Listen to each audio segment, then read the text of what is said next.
instrucción de los hechos investigados en procura de establecer qué sucedió y quién es el autor de ese hecho delictivo y quién es la víctima. Tanto es así que hoy, cuando hablamos de criminalística, también debemos considerar que esta no solo releva el rastro físico, digamos, que es lo que tradicionalmente relevaba, sino que también se encarga del rastro digital. Hoy las tecnologías se han desarrollado muchísimo y en todos los hechos delictivos tenemos mucha evidencia digital y rastro digital, sino también que debemos ocuparnos del rastro conductual. Por ese motivo, hoy vamos a hablar de la perfilación, porque cuando los rastros físicos no alcanzan para resolver la causa e identificar al autor de un delito, el análisis de la huella conductual suele ser el último recurso para realizar hipótesis investigativas. Como la técnica de la perfilación está dentro de lo que se conoce como análisis criminal, primero me referiré en general a este concepto, para lo cual debemos hacernos algunas preguntas, digamos, algo que yo creo que todos nos debemos preguntar, ¿no? Primero y básico, ¿qué conocimiento tenemos sobre el delito? Es decir, nosotros, ¿qué sabemos sobre el delito? ¿Y de dónde obtenemos esa información? Y yo creo que si estuviéramos en un auditorio ahora y le pudiéramos preguntar a cada uno, nos vamos a dar cuenta que sabemos más sobre el delito por lo que informan los medios periodísticos que por la actividad de los organismos encargados de hacerlo, digamos, por ejemplo, los poderes judiciales, ¿no? Yo recién dije que a grandes rasgos dije que el objeto del estudio de la criminología es tratar de explicar la génesis del delito y los factores situacionales que favorecen a su existencia. Entonces, si a eso se si a eso se dedica la criminología, digamos, no, en la fuente para conocer sobre el delito no puede ser los medios periodísticos. No es que no pueda ser una fuente, pero no podemos conocer el fenómeno delictivo únicamente por lo que nos dicen los medios periodísticos. Hay distintas herramientas para conocerlo. Digamos, la fuente más clásica es la estadística, que normalmente es la que refleja digamos, la cantidad de delitos registrados en el sistema penal, pero como no todo se denuncia, está lo que se conoce como cifra negra, es decir, aquel delito que no es conocido por el sistema porque no se hizo la denuncia. Esto se soluciona normalmente con encuestas. Hubo a lo largo de la historia distintos tipos de encuestas, básicamente tres, eran las encuestas de autorreporte, las encuestas de reporte y las encuestas de victimización. Las de autorreporte consistían en preguntarle a cada uno o a la muestra seleccionada, si había cometido algún delito y qué tipo de delito y si había sido atrapado por el sistema penal. Y las de reporte eran, como había mucha distorsión de estos, se preguntaba a la muestra si conocían a alguien que había cometido un delito, qué tipo de delito y si había sido atrapado por el sistema. Ninguna de las dos fueron muy, muy buenas porque había mucha distorsión en los resultados y la última que se desarrolló son las encuestas de victimización que sí han dado buenos resultados y que además permiten profundizar en muchos otros temas, es decir, no solo ser el delito, el fenómeno delictivo en general, sino también conocer el grado de confianza al sistema penal, a la policía, etc., ¿no? Todo eso ayuda entonces, son distintas fuentes que ayudan a conocer el fenómeno delictivo. Pero como le dije, si uno se pregunta o le pregunta en general a la gente, lo primero que van a decir y los medios periodísticos, porque son lo más directo, la fuente más directa que tenemos y que por supuesto también distorsiona la imagen del delito de un lugar.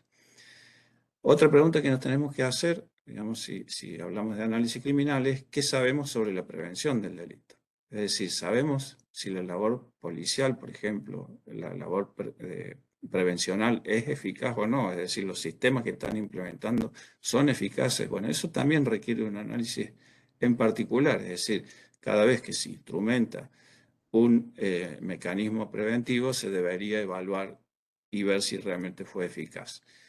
No es algo que habitualmente se realice, pero por eso hay que realizarlo. Y tampoco sabemos, justamente, el no realizarlo implica no saber sobre si la actividad preventiva que estamos realizando es eficaz. Tampoco sabemos si los programas de gobiernos de otro tipo, programas sociales y demás, dan resultados. Y ni siquiera sabemos qué costos tienen estas actividades a veces, ¿no? Para ver si la inversión valió la pena o no.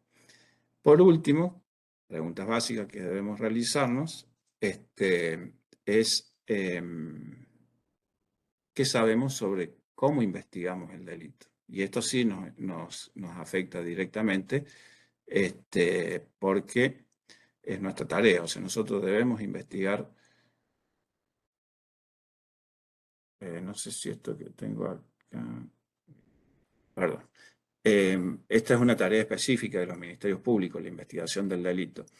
Y rara vez se hace algún estudio que evalúe cómo lo estamos haciendo o si el tipo de evidencia que tratamos es suficiente para resolver los delitos. Digamos, si uno mira hacia unos años atrás en las sentencias, la prueba emblemática era el testimonio. Digamos. Hoy ya se le ha dado un poco más valor a la criminalística y se ha invertido más en laboratorios forenses y por ende también tenemos mucha más prueba técnica, digamos, que se valora en la sentencia. Eso implica que, bueno, se está trabajando quizás mejor, pero no hay evaluación sobre eso, digamos, sería, porque también hay que hacer una valoración si la inversión y el resultado valieron la pena, ¿no? Pero bueno, son preguntas básicas que nos tenemos que hacer para poder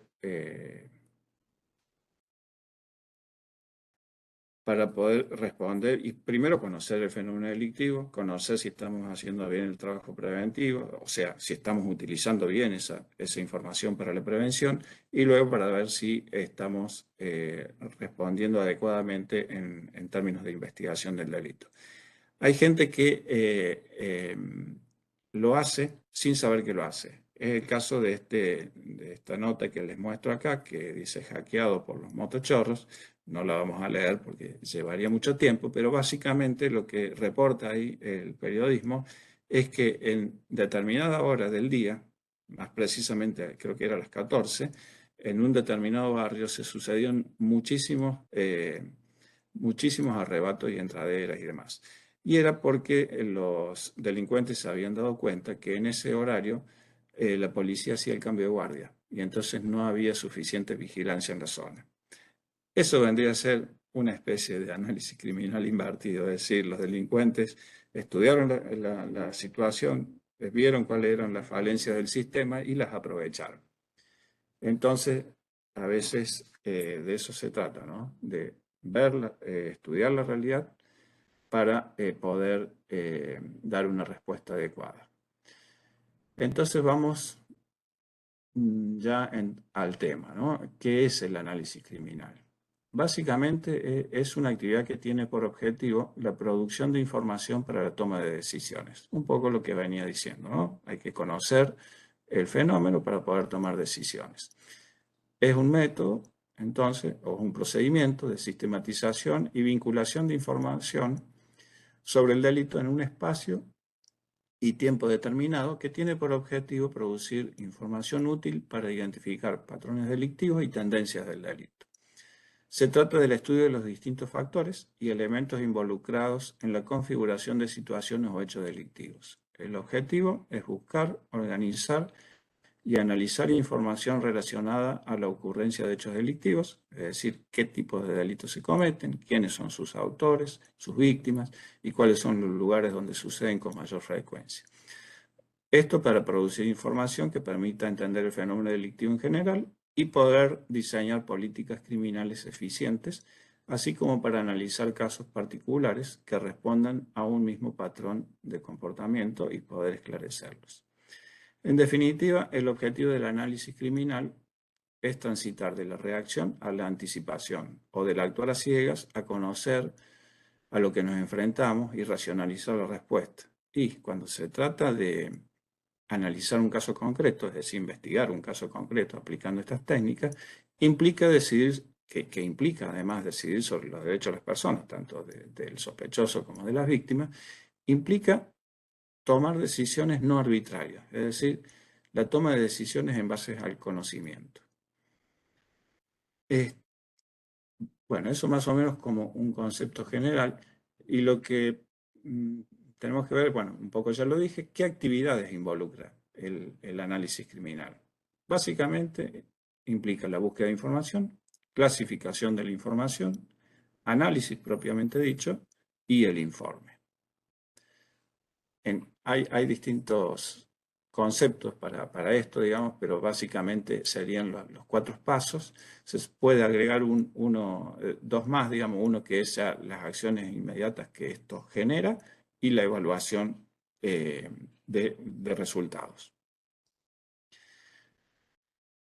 Parece sencillo, digamos, implementar esto, pero tenemos que tener en cuenta que toda propuesta siempre tiene sus dificultades. Y una de las principales en el caso del análisis criminal o de aplicar técnicas de análisis criminal es la ausencia, por un lado, de sistemas que registren información.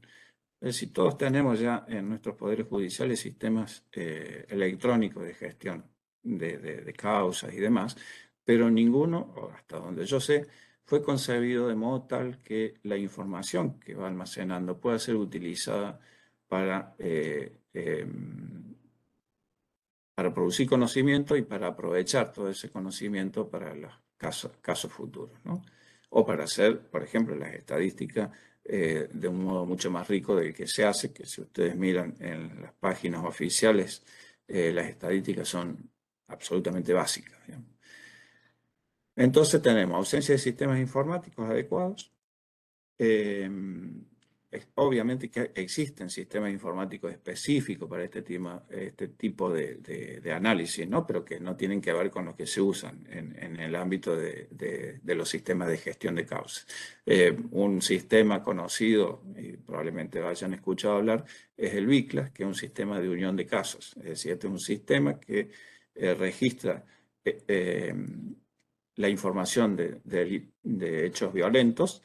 Y en el caso de que se establece un patrón, pues puede vincular distintos hechos entre sí, por ejemplo.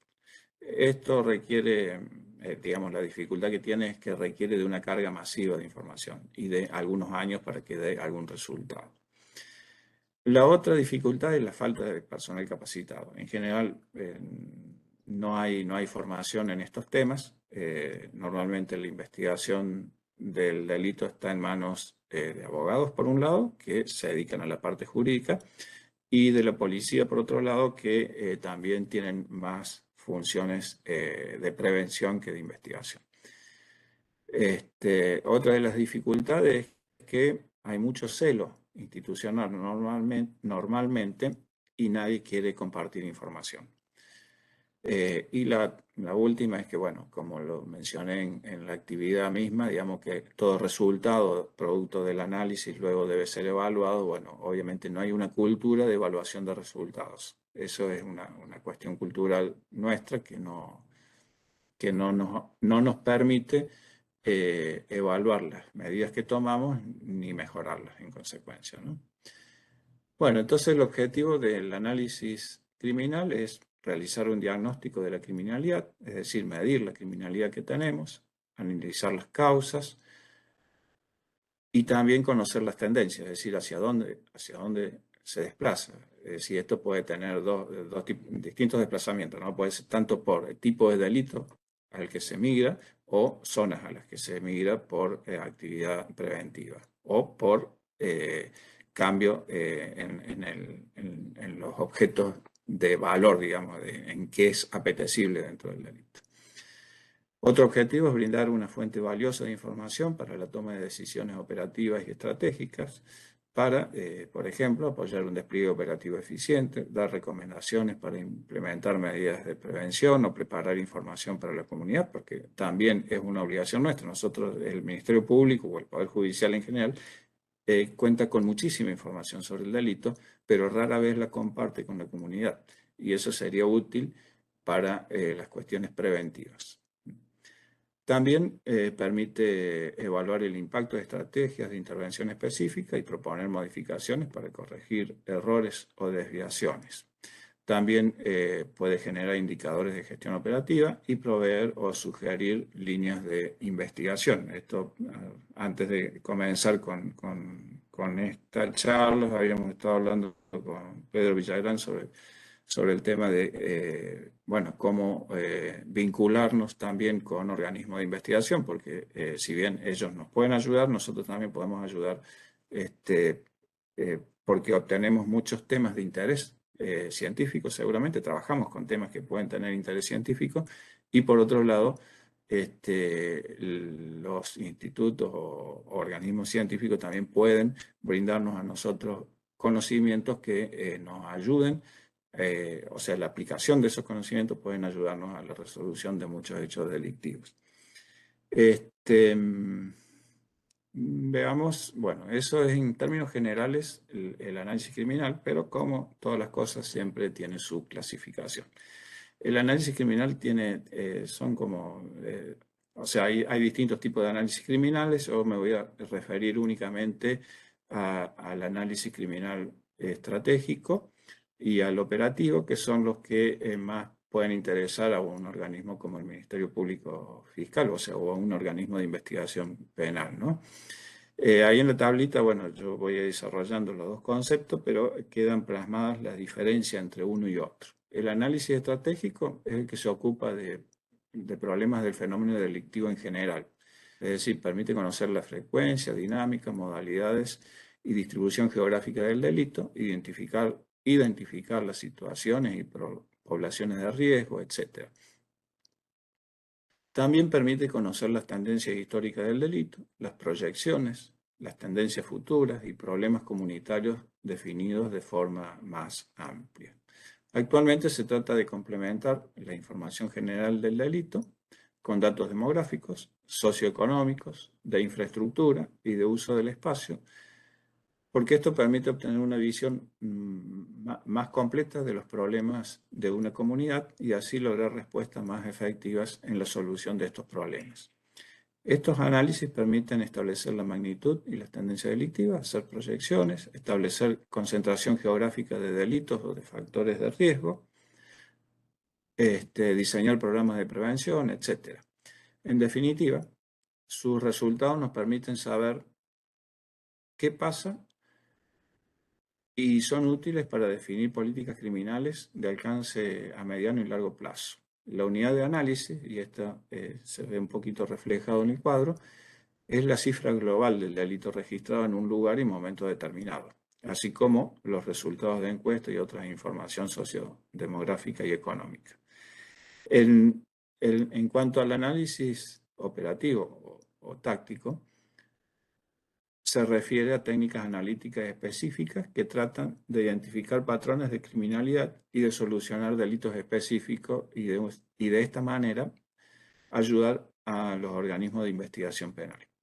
Los análisis operativos difieren de los análisis estratégicos porque están más enfocados a tipos específicos del crimen, de delincuentes específicos o problemas particulares desde el punto de vista del concepto de vigilancia orientada a problemas. Es decir, que la unidad de análisis es un hecho criminal o una serie de hechos en particular. Eso ahí lo vemos en la tabla, por ejemplo, en el estratégico operativo, el hecho criminal, uno entonces habíamos dicho es el número global, todo el delito, y en el otro es un caso particular o una serie delictiva, ¿no? Un primer paso común en el análisis criminal operativo es buscar y detectar las asociaciones entre la actividad criminal registrada a través de la concatenación de eventos según el modus operandi, es decir, modo de cometer el delito. Otro sería la fecha y hora, tipo de lugar, dónde se cometen, cercanía geográfica, sospechosos comunes o perfil de los sospechosos, y otros atributos como vehículos o armas utilizadas para cometer el crimen. El uso eficaz de recolección y bancos de datos bien proyectados, así como de una variedad de técnicas de mapeo, puede auxiliar eficazmente la detección de estas asociaciones. Había mencionado recién BICLAS, digamos, este sería uno de esos sistemas informáticos, y el mapeo es otra herramienta muy útil. Este análisis debería permitir, entonces, identificar patrones delictivos y posibles sospechosos, establecer relación entre sospechosos, identificar posibles víctimas, diseñar líneas de investigación, y la fuente de información que le acabo de mencionar hace un ratito, es la específica de un delito o una serie de hechos sospechosos estar relacionados entre sí. Entonces, entre otras cosas y para lo que es de nuestro interés, esta actividad permite básicamente identificar patrones y tendencias de la actividad delictiva, posibles sospechosos o autores, relaciones entre sospechosos, posibles víctimas, es decir, conocer el perfil o las características de las víctimas, concentración geográfica de delitos, concentración geográfica de factores de riesgo, porque acuérdense que mencioné que no solo se analiza el delito, sino otros factores, como pueden ser el uso del espacio, digamos, las características del espacio donde suceden. También permite identificar problemas delictivos por sobre la ocurrencia de delitos. Permite preparar información para esclarecer delitos y predecir la ocurrencia de delitos en el futuro. Esto es la parte quizás más polémica porque la predicción es sobre lo que se ha trabajado en muchos institutos científicos y la verdad es que se han vendido muchos papers con esto, pero creo que la predicción es relativa, digamos, no hay todavía nada que pueda decir cuándo va a suceder un hecho delictivo y dónde, ¿no? Pero sí se pueden hacer proyecciones en general. Bueno, de todos estos temas que hemos visto, creo que uno, el más interesante, al menos el que yo he recogido para esta charla, es, y porque además se vincula luego con el tema de la perfilación, es el patrón delictivo. El patrón delictivo, bueno, es un grupo de 2 o más delitos conocidos por el sistema penal que son únicos porque no existe una relación de conocimiento entre autor y víctima. Comparten por lo menos una característica en común, pueden ser temporal, geográfica, autores, víctimas, modus operandi, firmas, recompensas o beneficios u otros factores. Las características además en común hacen que los delitos se destaquen y sean distintos de otros delitos del periodo. Tienen una duración limitada en el tiempo y el conjunto de delitos se debe abordar de una manera única, digamos, es decir, se los debe tomar como una unidad de análisis. Como recién vimos que el análisis criminal tiene sus clasificaciones, el patrón delictivo también lo tiene, para no ser menos. Digamos, ahí vemos un listado de 7 series en el que luego nos vamos a concentrar. O sea, serie delictiva sería cuando hay un grupo de crímenes similares que se piensa que son cometidos por el mismo individuo o grupos de individuos que actúan organizadamente. Otra clasificación es la de ola delictual, que es un tipo específico de serie caracterizada por la alta frecuencia de actividad criminal en un periodo breve, hasta el punto que la actividad delictual parece casi continua. Es decir, que la única diferencia con el anterior es que la ola delictual sucede más concentradamente, digamos, y termina más rápidamente. Otra forma de clasificarla es por el lado por las víctimas, se las denomina víctimas atractivas, es decir, que hay un grupo de delitos que se cometen por una o más personas que involucran a víctimas que comparten características físicas similares o conductas similares.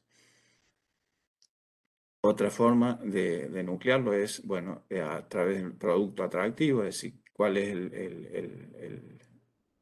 el objetivo, ¿no? Y es cuando un grupo de delitos cometidos por uno o más individuos en el que un tipo único de propiedad es el objeto de robo. Zona caliente o de alto riesgo es cuando un grupo de delitos similares se cometen por uno o más individuos en lugares muy cerca unos de otros. Lugar caliente es un grupo de delitos similares cometidos por uno o más individuos en el mismo lugar. Y escenario caliente es cuando un grupo de delitos similares cometidos por uno o más individuos que se relacionan principalmente por el tipo de lugar donde ocurrieron los crímenes. Bueno, eso a grandes rasgos las clasificaciones. Como les dije, para nuestra charla de hoy nos interesa la serialidad. Nos vamos a concentrar en la serialidad criminal porque es el patrón delictivo ideal para la realización de perfil criminal de autor desconocido. Por serialidad se entiende la comisión de 3 o más delitos relacionados entre sí porque son cometidos por la misma persona o grupo de personas en lugares y periodos temporales diferentes con una etapa de enfriamiento intermedio. Se puede afirmar entonces que un delincuente serial es aquel que repite una modalidad delictiva, puede ser homicidio, violación, por lo menos 3 veces en episodios no relacionados geográfica o temporalmente. El periodo intermedio de enfriamiento puede durar desde días hasta años, y en cuanto al espacio geográfico donde suceden, normalmente se producen en una zona o territorio definido, denominada área de confort del delincuente, pues la conoce perfectamente. Después vamos a ver más adelante, cuando hablemos del comportamiento geográfico, la relevancia de esto, digamos, el área de confort. Que incluye también las vías de escape o de ocultamiento. Y esta área de confort suele coincidir con las proximidades de su domicilio, de su trabajo o en el trayecto entre ambos, digamos. Suele ser lugares donde él cumple sus rutinas. Veamos, entonces ahora vamos, un poquito de agua.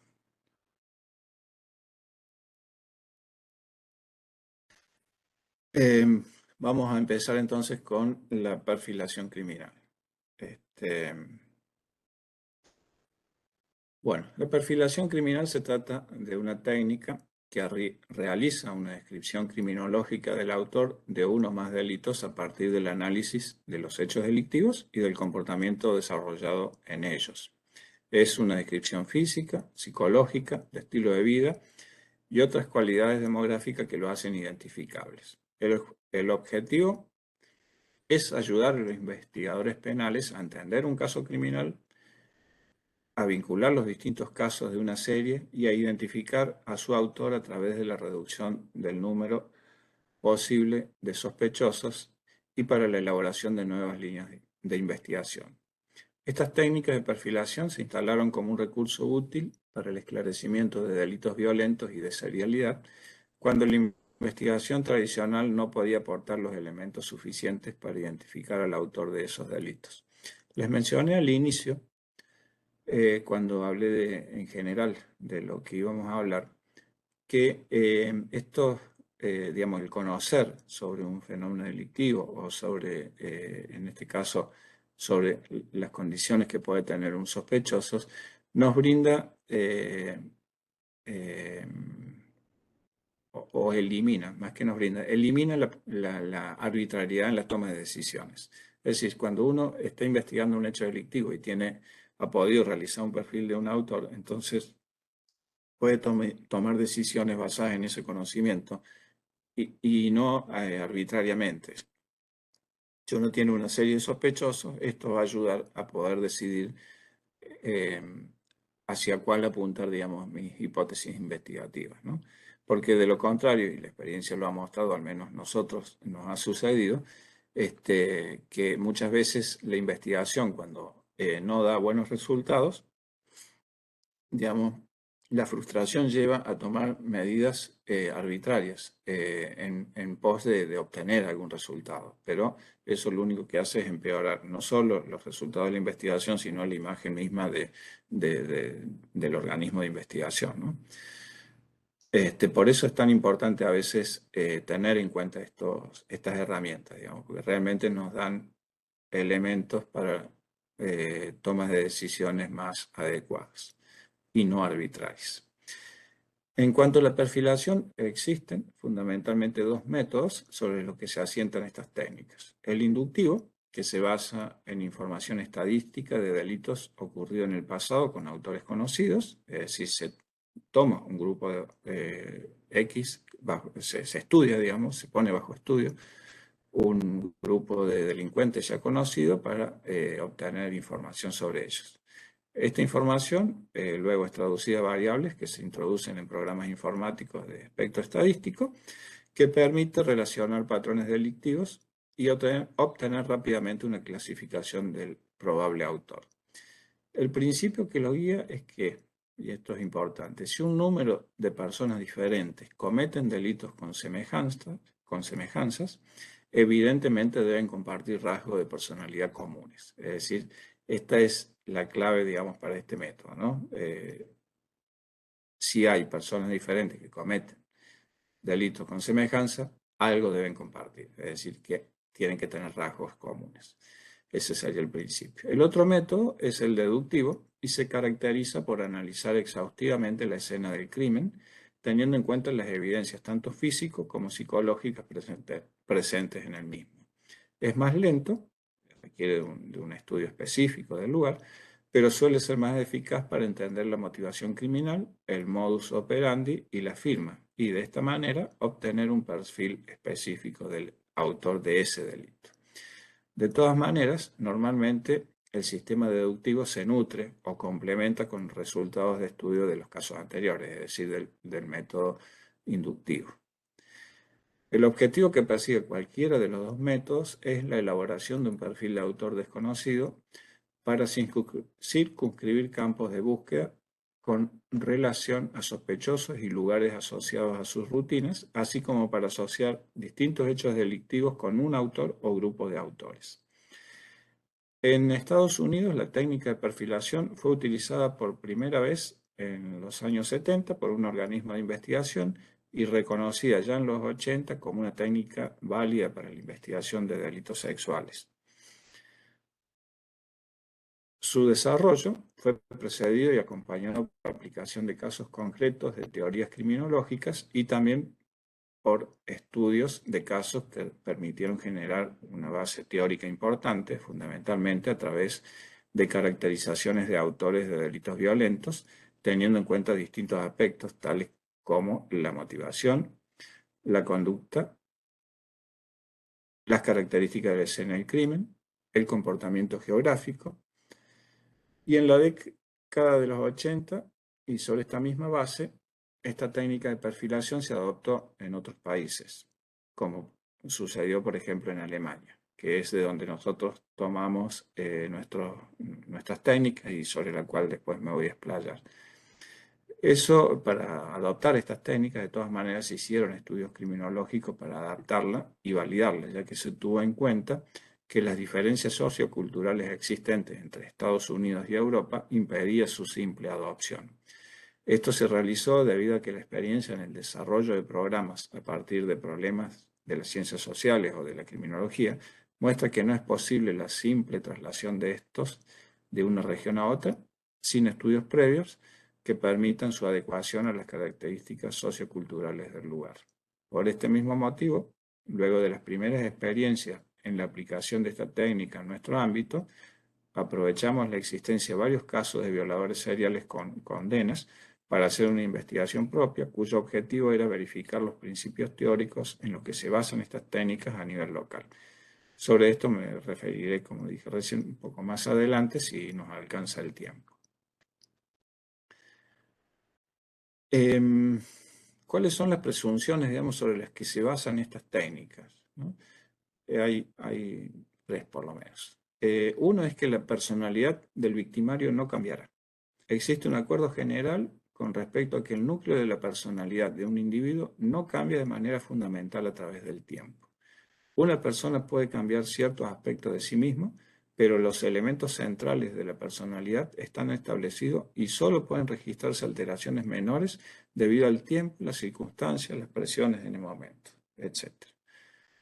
Y aun cuando una persona quiera realizar cambios fundamentales en su personalidad, esto es casi imposible o bastante difícil de hacer.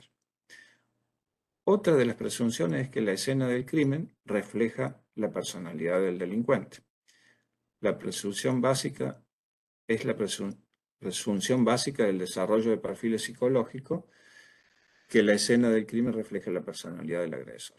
El perfilador debe tomar en cuenta entonces la escena del crimen en su totalidad en orden de poder formarse una imagen mental de la personalidad del agresor. Es decir, así como la personalidad no cambia, la personalidad se refleja entonces en la escena del crimen. La otra presunción es que la firma permanecerá siendo la misma. La firma es después nos vamos a extender un poco en este concepto, pero la firma es la manera única en la que un agresor comete sus crímenes. Puede referirse a la forma en la cual un individuo asesina, ciertas palabras que un violador usa con sus víctimas, una forma particular en la cual un agresor deja algo en la escena del crimen o algún otro indicador. Bueno, siguiendo entonces estas presunciones básicas, los primeros métodos simplemente buscaban poder clasificar a los delincuentes en organizados y desorganizados según cómo se veía la escena del crimen. Esto no era ni más ni menos que la caracterización psicopatológico de psicópata o psicótico del individuo que se podía ver reflejada en la escena.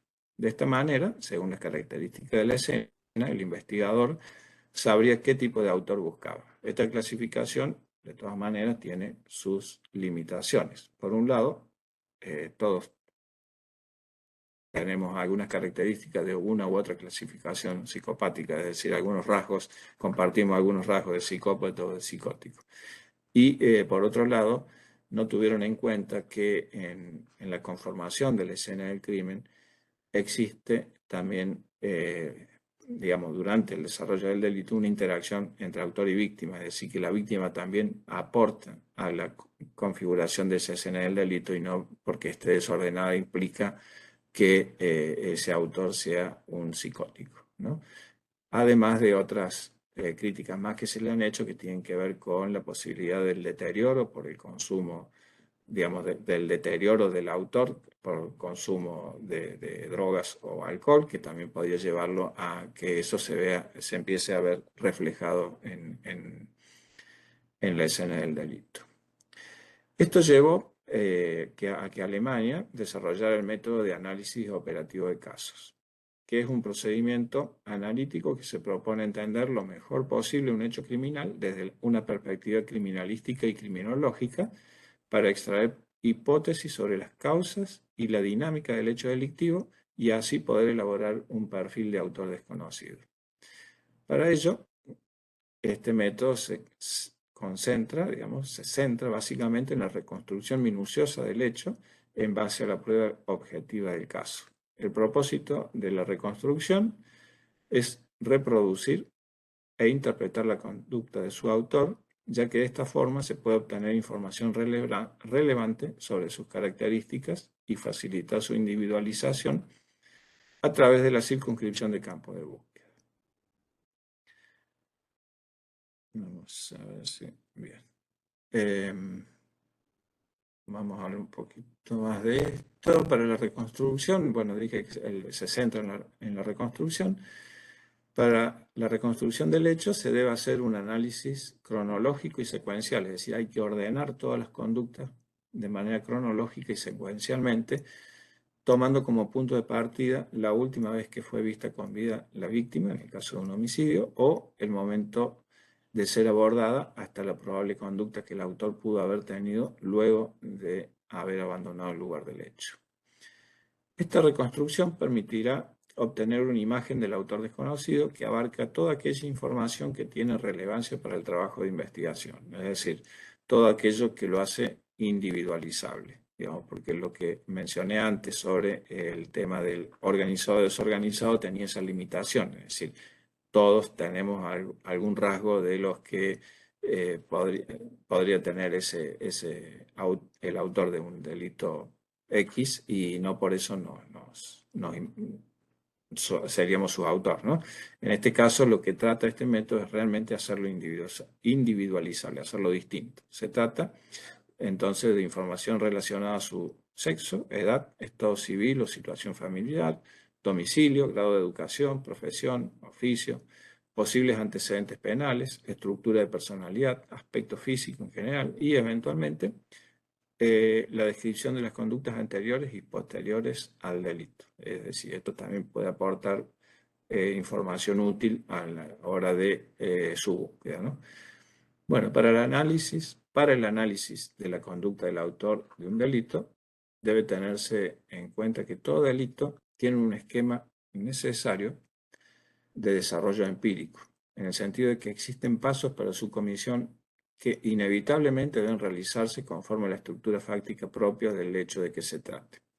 Es importante entonces establecer la modalidad de la conducta necesaria para realizar el delito que se analiza. Una vez que se estableció la estructura del delito, todas aquellas conductas que salgan de ese esquema deben considerarse expresión propia de la personalidad de quien lo comete. Para realizar esta distinción, las conductas se clasifican en funcionales, que son aquellas conductas necesarias para lograr el objetivo en circunstancias normales o las adecuadas para resolver una situación imprevista, y las conductas no funcionales, que son aquellas que salen de un esquema necesario para lograr el objetivo perseguido con el delito o para dominar la situación. Ahí ustedes están viendo un modelo de fases de un delito X. Este podría ser, por ejemplo, un delito sexual o un homicidio con un abuso sexual. El esquema, digamos, es lo primero que uno tiene que hacer apenas conoce el expediente. Tiene que, después vamos a ver que la motivación es trascendental en esto, pero todo delito necesita de pasos empíricos necesarios. Como le dije, bueno, eso hay que establecer las fases de ese delito, según las características de cada delito, por supuesto, y del delito en particular. Lo cual permitirá ordenar entonces esto de hacer la reconstrucción secuencial y cronológica, ¿no? Bueno, por otro lado, debemos tener en cuenta que la conducta individual de cada victimario comienza a expresarse con más claridad cuando, como consecuencia de la reacción de la víctima u otros motivos externos, su objetivo se ve dificultado. Esto es lo que mencionaba recién sobre las conductas funcionales o no funcionales. Según cómo responda ante estas situaciones, veremos, digamos, sus capacidades y demás. Estas circunstancias le dan pequeñas variaciones al desarrollo de un hecho que empujan al autor a cometer actos improvisados. Estos actos o la forma de resolver estos imprevistos nos hablan de un autor individual que se distingue de cualquier otro autor. Y acá tiene mucha relevancia el proceso de socialización, ¿no?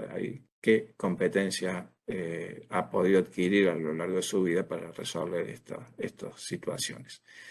Pero bueno, lo importante aquí es que para la confección del perfil del autor debe partirse de la información que aporta la reconstrucción del hecho, pero teniendo en cuenta tres elementos fundamentales. Yo no sé si... Sí, aquí los tenemos. Que son el motivo del autor, el modus operandi y la firma.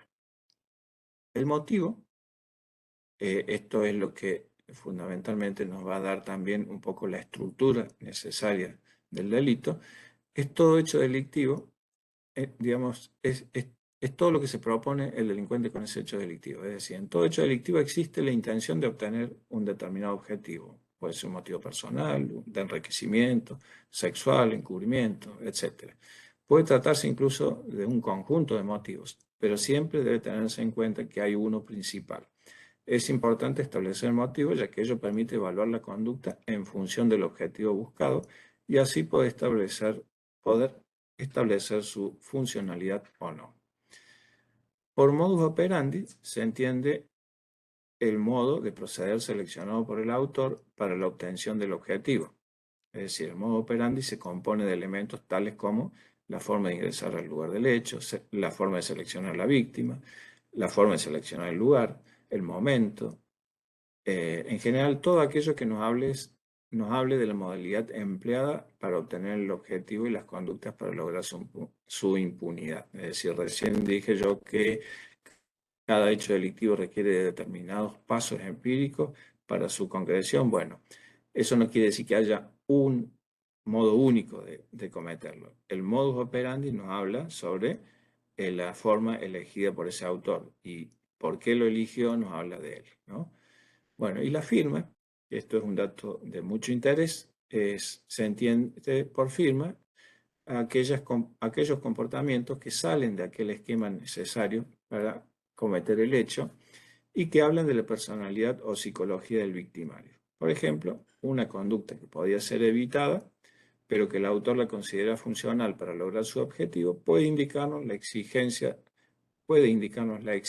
de patologías, la falta de experiencia, la falta digamos, o falta de capacidad, o hablarnos de la capacidad intelectual o del pensamiento lógico, entre otras cuestiones.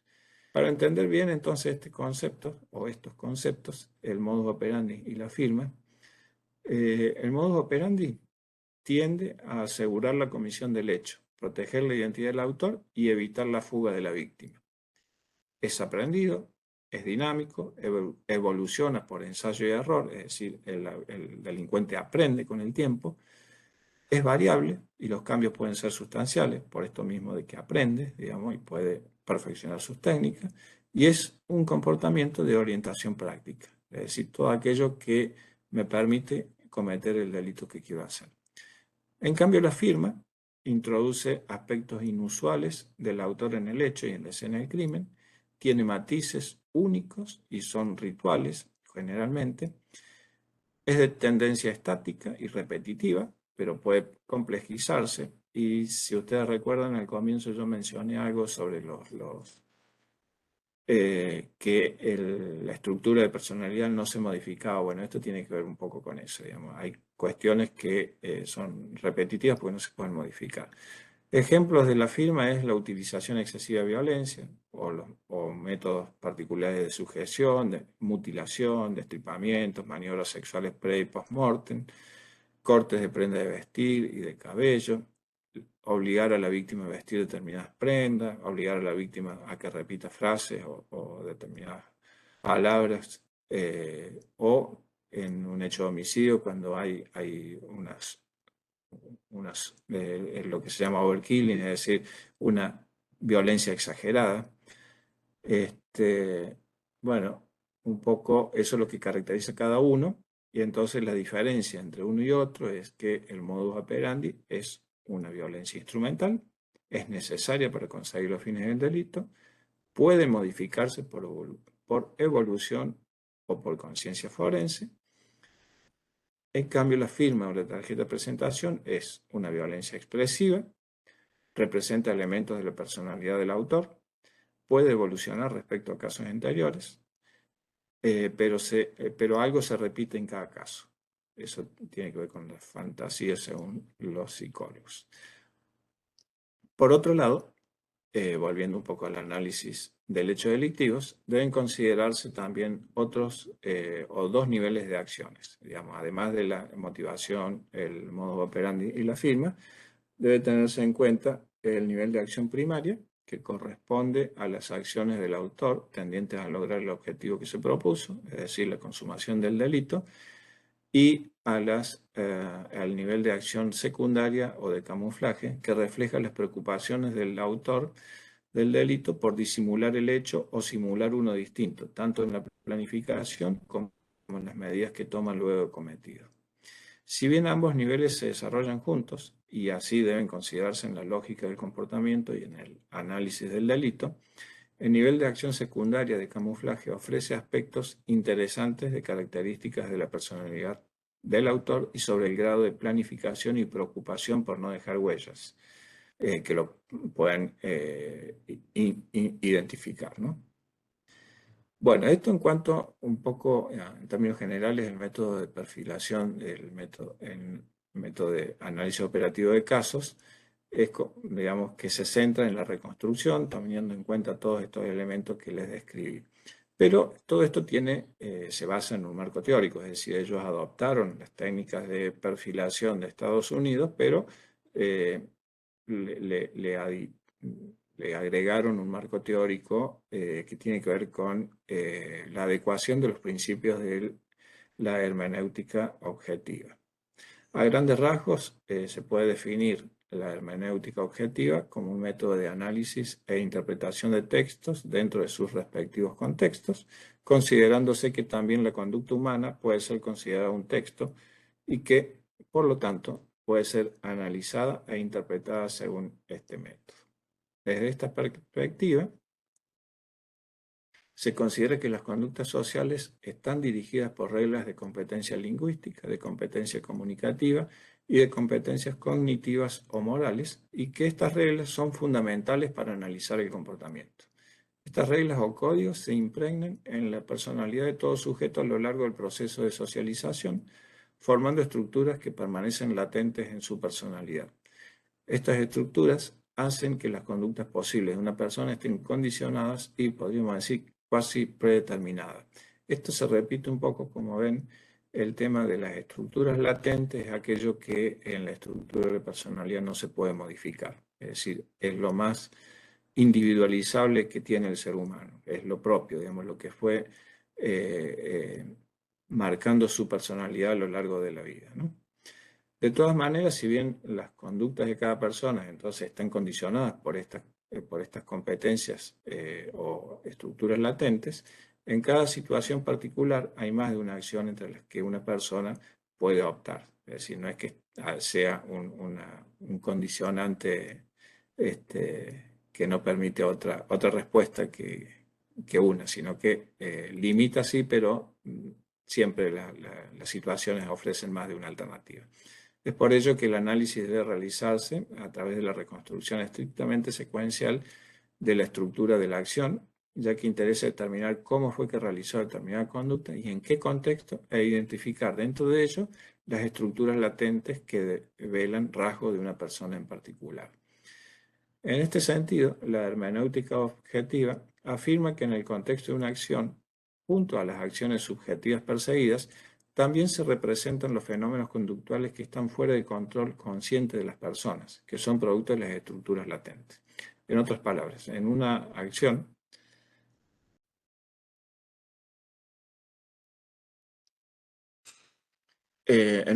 pueden diferenciarse dos niveles de conductas. Por un lado, el nivel de conciencia de la conducta querida, y por otro lado, las conductas que son producidas por las estructuras latentes que representan las conductas involuntarias. Estas últimas, es decir, las conductas producto de las estructuras latentes, son esenciales para la perfilación del autor desconocido, ya que en estas conductas involuntarias están contenidas esas estructuras que dirigen imperceptiblemente las conductas diarias y, como usos culturales o rasgos particulares de la personalidad, son independientes de la intención de las personas, es decir, no pueden ser disimuladas ni controladas. Es por ello que su estudio puede darnos información sobre los rasgos de la personalidad, pertenencia cultural, religiosa, oficio, profesión, etcétera, que permiten orientar o circunscribir la búsqueda de una persona. Esto nos permite afirmar entonces que hay dos niveles de conducta a tener en cuenta. La conducta subjetiva, que es la que dirige el sujeto, es decir, aquella que tiene una motivación, que decide realizar determinado hecho delictivo y elige un modo de hacerlo, y la conducta objetiva, que son aquellas no controladas, que reflejan la estructura del comportamiento objetivables de una persona. Es decir, aquello que puede surgir ante situaciones imprevistas en el desarrollo de un hecho delictivo, porque lo obligan a alguien a tomar decisión, digamos, en el momento para controlar la situación. Para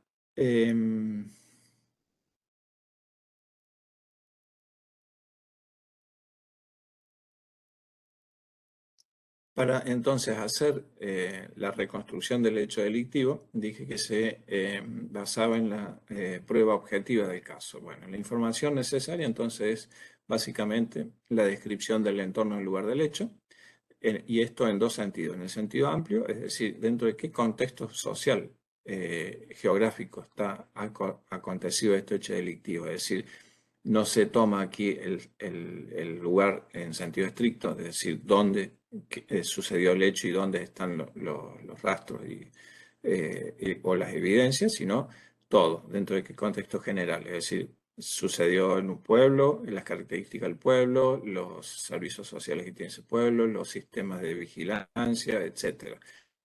Todo aquello que permite evaluar también los accesos y las formas de irse de un lugar. Entonces, se describe en sentido amplio el lugar del hecho y en sentido estricto, por supuesto, en la escena del delito.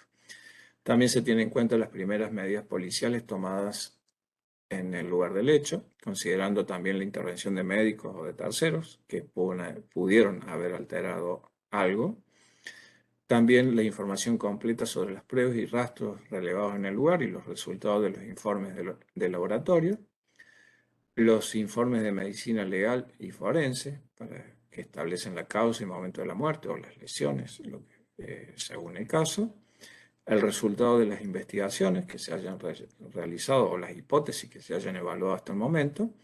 Y la descripción completa de la víctima. Con respecto a la víctima, debe describir su personalidad, su estado de salud, la educación, su formación profesional, sus condiciones personales en general, situación familiar, condiciones económicas, actividades principales, actividades del último día de vida. Es muy importante aquí la descripción de sus rutinas y, en particular, cómo fue su último día. Si estaba o no cumpliendo alguna rutina, suele ser, por ejemplo, algo muy relevante para determinar si se trata de una víctima ocasional o un delito planificado, ¿no? Otros elementos a tener en cuenta son las decisiones del victimario, es decir, qué decisiones fue tomando a lo largo del desarrollo del hecho delictivo. Y en este mismo sentido, es decir, tomó decisiones, desarrolló determinadas conductas y luego también hay que medir la efectividad de estas conductas, es decir, hay que evaluarlas. Unas preguntas que ayudan mucho a definir algunos aspectos de lo que hemos venido hablando es preguntarse qué hizo el victimario que no debería haber hecho. Es decir, esto define la funcionalidad o no de su conducta en general. Y también hay que preguntarse qué no hizo el victimario que podría haber hecho. También nos va a hablar sobre sus capacidades y sobre sus objetivos, ¿no? Con respecto a las fases de un delito, yo lo había puesto aquí, hay como fase previa, digamos, para hacer un análisis un poquito, digamos, para ver qué se incluye acá en cada fase, digamos. La fase previa puede ser larga o de corta duración. Son hechos o circunstancias que lo provocan, es decir, producen ese paso al acto. Son situaciones de estrés, presiones, enfermedades, lo que sea, digamos, que haya llevado a que el autor de ese delito haya tomado la decisión de cometer un delito, ¿no? Pero no aporta mucha información para la reconstrucción del hecho, o ninguna, prácticamente. Después, fase de inicio, sí, ayuda, digamos, porque indica el grado de planificación y permite valorar los factores de riesgo tenidos en cuenta por el victimario. La fase de dominación o de control nos muestra las capacidades del victimario a través de las modalidades seleccionadas y también la reacción de la víctima, que puede influir sobre las modalidades seleccionadas por el autor, es decir, cómo va resolviendo esta reacción, ¿no? Después la fase sexual o fase homicidio, que puede estar intercambiada, puede estar una antes o después de la otra. Bueno, la fase sexual básicamente implica satisfacer un deseo sexual que requiere la realización de determinadas conductas, por ejemplo, desvestir a la víctima.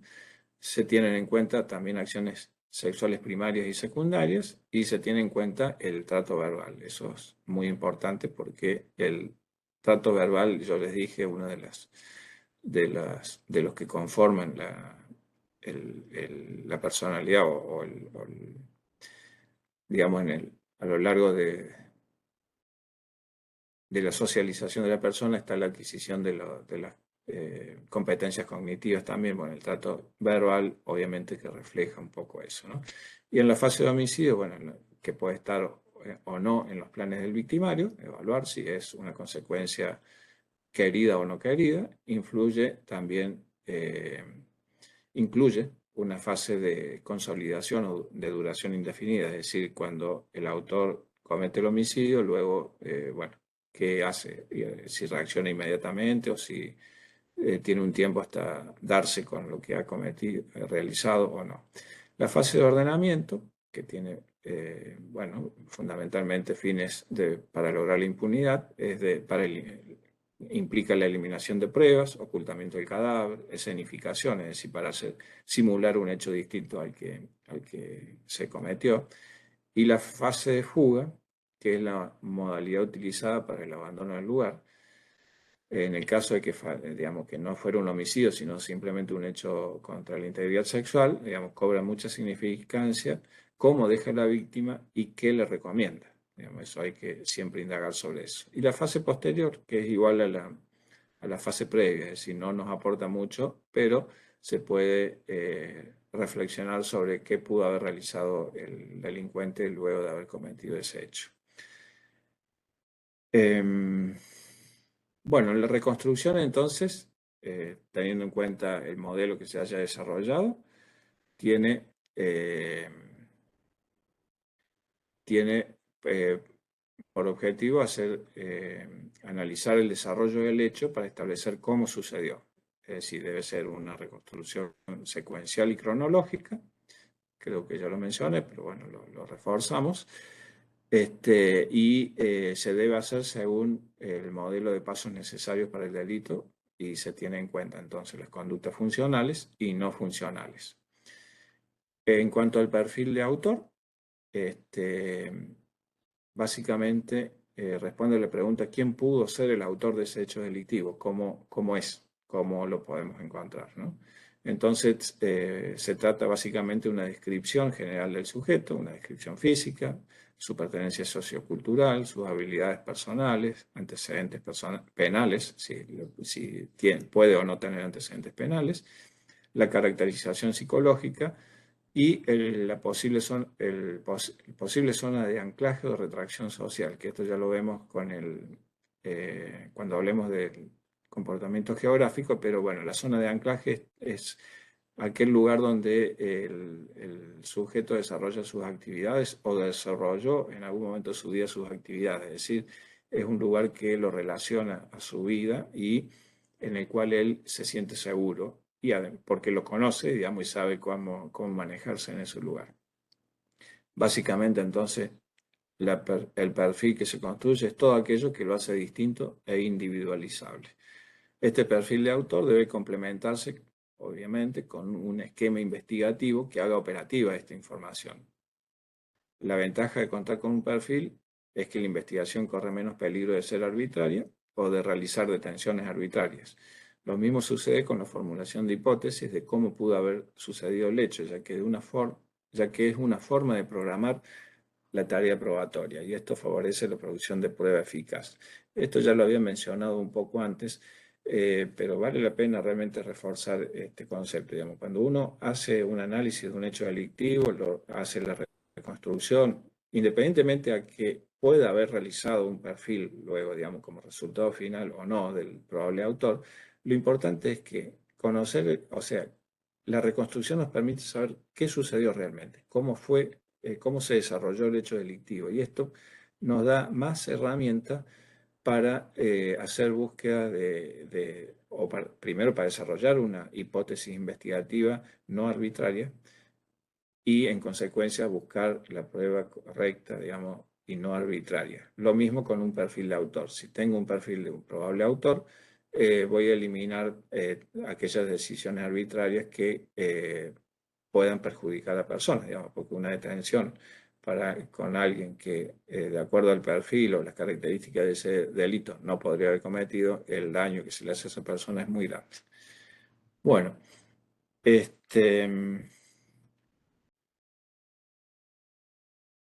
estamos con tiempo todavía, vamos a avanzar entonces en el análisis del comportamiento geográfico, que era el último tema. Pero si nos queda un poquito, vamos a hablar de la investigación en particular sobre los 8 violadores seriales que les comenté que utilizamos para validar un poco todas estas teorías en nuestro medio. El análisis del comportamiento geográfico es muy útil en la perfilación, por eso está incluido en el temario, ¿no? Cuando uno hace un perfil de un autor, no solo trata de responder cómo es o quién es el autor de ese delito, sino también dónde poder buscarlo, es decir, y esto se va a obtener a partir del análisis del comportamiento geográfico de ese autor. Por eso siempre es más rico tanto el perfil como el perfil criminal como el perfil geográfico en los hechos de serialidad delictiva, porque al haber más de un hecho se enriquece con mucha información. el análisis.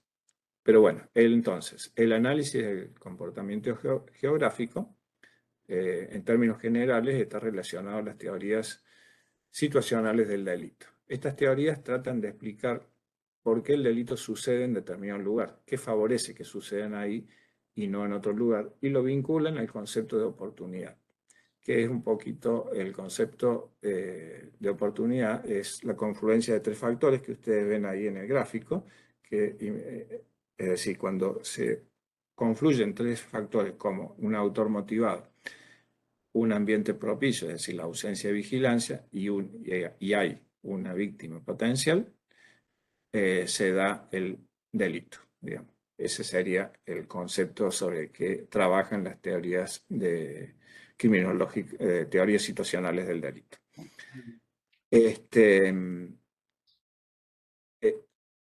La aplicación práctica de estas teorías consiste en la elaboración de un perfil geográfico que podemos definirlo como la teoría que analiza la actividad espacial o geográfica de los delincuentes para aplicarlas a la investigación criminal. Este análisis permite entender el comportamiento espacial del autor de un hecho con la finalidad de establecer una relación entre los lugares y el autor. Es, como les dije, un complemento al perfil de autor desconocido que pretende dar respuestas sobre dónde actúa el delincuente, conocer cómo se desplaza, cuáles son sus movimientos y zonas de acción y qué significan en el contexto general. Al igual que el perfil de autor, tiene sus limitaciones y siempre se trata de probabilidades que pueden ayudar al investigador. Acá yo acabo de decir algo que creo que hay que tener en cuenta. El lugar del hecho, cuando se trata de una serialidad, digamos, no son los lugares de cada uno de los hechos, sino cuando ya hacemos un análisis geográfico, el conjunto de lugares de los distintos hechos también tiene un significado especial. Entonces, la ubicación del autor, y este sería el objetivo, digamos, el objetivo es la ubicación de un autor en una determinada zona, nos permite circunscribir o priorizar los trabajos de búsqueda y con ello ahorrar energía y recursos. Es decir, responde esto a las preguntas de dónde es el autor, dónde debo buscarlo, qué relación existe entre el lugar del hecho y el autor. Y la premisa básica sobre la que se asienta el análisis geográfico es que entre las distancias de los distintos hechos delictivos y la distancia de estos con el domicilio del autor existe una relación y no es algo aleatorio. De esta manera, cuando se está frente a la sospecha de una serie delictiva, conocer y poder establecer los lugares donde fueron abordadas las víctimas, la ubicación donde fueron consumados los delitos y los lugares donde fueron encontradas las víctimas de los distintos hechos delictivos, nos brinda información sobre la probable zona de anclaje. La zona de anclaje es aquel lugar que tiene un significado especial para el autor y están relacionadas a sus actividades rutinarias actuales o pasadas, tales como domicilio, trabajo, domicilio de familiares, etc. En estos lugares el autor se siente seguro.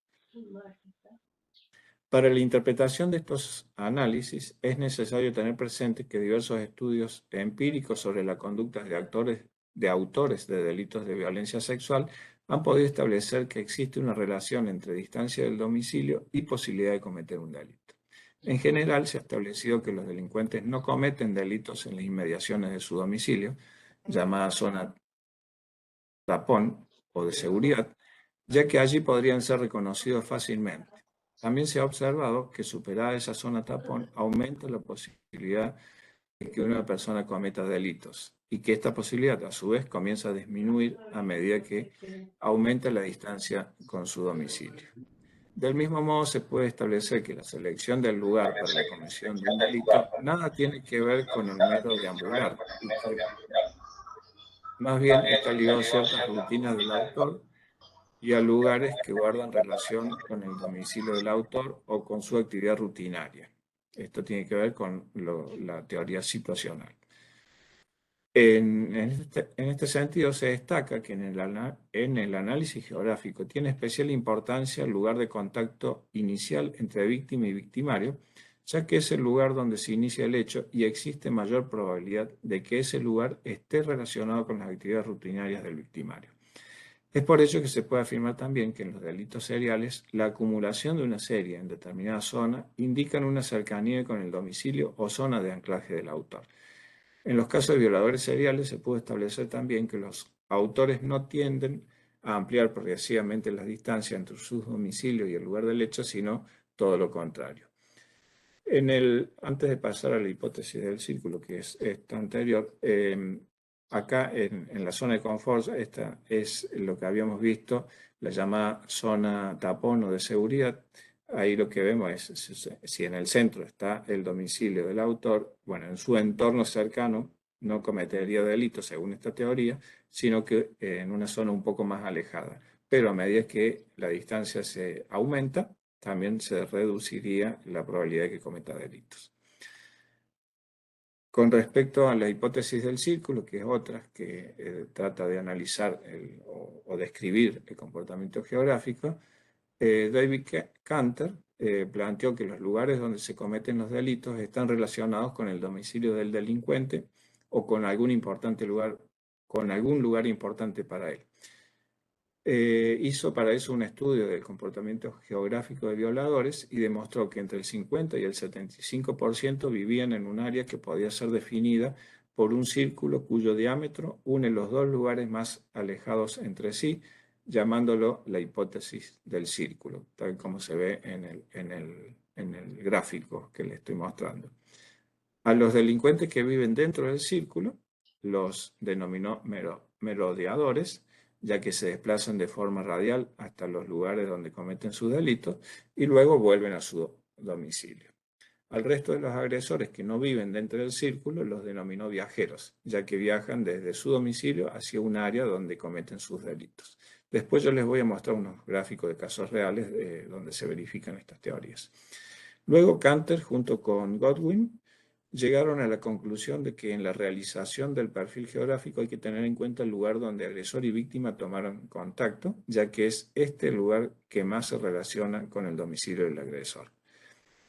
Entonces ahí en el gráfico lo que ustedes ven son, bueno, los lugares de contacto, que serían los triángulos, son los de mayor interés, no tanto los del lugar donde se comete la violación, porque el de oportunidad, es decir, donde la víctima y victimario entran en contacto, tiene que ver con la zona de anclaje. En cambio, el lugar de la violación tiene que ver más con un lugar que ofrezca la impunidad. Es decir, ahí ya entran en juego otros factores. Por último, tenemos también